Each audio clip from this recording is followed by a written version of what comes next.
बड़ी खबर आई जंग के नए मोर्चे से जुड़ी।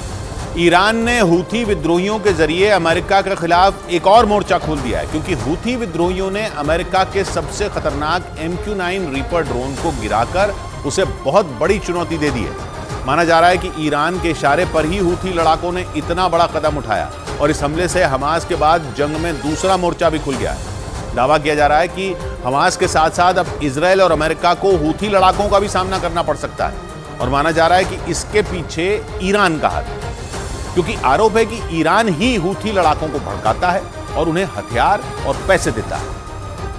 और ईरान के इशारे पर ही हूथी विद्रोहियों ने अमेरिकी ड्रोन को मार गिराने की हिम्मत दिखाई।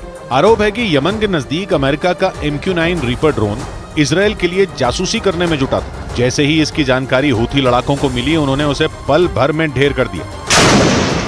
जानकारी के मुताबिक हूथी लड़ाकों ने इस ड्रोन को अंतर्राष्ट्रीय क्षेत्र में निशाना बनाया, लेकिन इस हमले को इजरायल और हमास की जंग में अमेरिका पर पलटवार के तौर पर देखा जा रहा है, क्योंकि अमेरिका जंग की शुरुआत से ही लगातार इजरायल की मदद कर रहा है। और अमेरिका न सिर्फ उसे घातक हथियार दे रहा है, बल्कि हमास पर दबाव बनाने के लिए वो भूमध्य सागर में अपने जंगी जहाजों की भी तैनाती कर चुका है। यानी इजरायल इतनी मजबूती के साथ अगर युद्ध लड़ रहा है तो उसके पीछे अमेरिका की भी ताकत है, और यही बात इजरायल के दुश्मनों को कांटे की तरह चुभ रही है।